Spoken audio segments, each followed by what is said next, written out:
Jadi kami aku Bodoland जनजाति सुरक्षा मन्थ्रि जानानै क'क्राझारनि डिसिनाव फैदों। दा जों मानो फैदों दा बेखौ आं एसे उनाव बुंगोन। दा बिनि सिगां जोङो दमासि गोथार दिननि थाखाय गोथार फोरबोनि थाखाय आं गासिबो बर'फोरनि गोसो गोरबोनि अननाय मोजां मोननाय बड'लेण्ड जनजाति सुरक्षा मन्थ्रिनो जानानै जों बावनाय जाबाय। दा बे गोथार दमासि फोरबोआ जाहाथे बर'फोरनि गेजेराव अनलायनाय मोजां मोनलायनाय जाहाथे लाबोयो, हिंसा हिंसि जाहाथे जोंनिफ्राय बोखारनानै लाङो, गाज्रि साननायफोरखौ जाहाथे बोखारनानै लाङो, जोंनि गेजेराव गासिबो गोथार साननाय गोथार मोजां मोननाय अनलायनाय बेखौ जाहाथे लाबोना फैयो आं बेखौनो प्रार्थना खालामबाय। आरो लोगोसे बयबो रायजो राजानो दमासि फोरबोनि खुलुमनाय आरो मोजां मोननाय बावहरनाय जाबाय। दा जों डिसिनाव फैनाय खारना जाहैबाय बे फैगौ 17 जानुवारि खालि भारतनि गाहाय मन्थ्रि माननीय नरेन्द्र मदिया गुवाहाटीयाव फैनानै बे नैबे दा गोदानै जे रेलगारि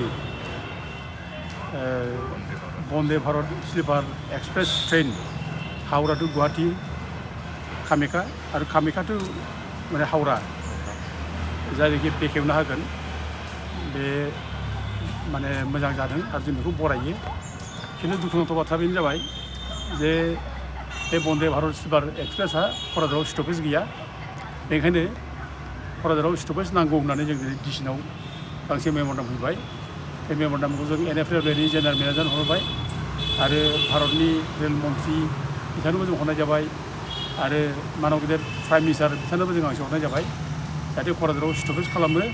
मानोना क'क्राझारा बे BTCनि हेडक्वार्टारल' नङा, बे BTCनिबो हेडक्वार्टार आरो लोगोसे बे बर'फोरनिबो माने नार्भ सेन्टार बे बर'फोरनि उथुमै जायगा।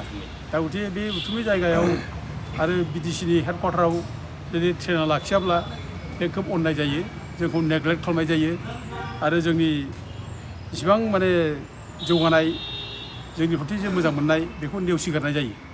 दा जोंहा क'क्राझाराव गोबां दिनै माने मख'थावथाव माने जुक्तिफोर दङ ट्रेन लाखिनांगौनि। दा दिनै क'क्राझारा मोनसे हेडक्वार्टारल' नङा BTCनि आरो बर'फोरनि हेडक्वार्टारल' नङा।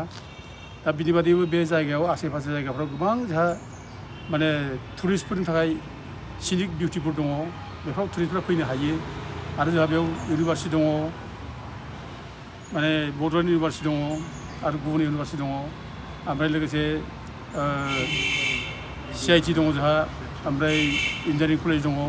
दा बेफोरबायदि थासेयावबो मेडिकेल कलेज दङ। दा बेफोर थासेयावबो जुदि क'क्राझाराव जोंना माने रेलआनो जुदि लाखियाब्ला बे दुखुनांथाव जायो आरो जोंखौ नेग्लेक्ट खालामनाय जायो आरोखि।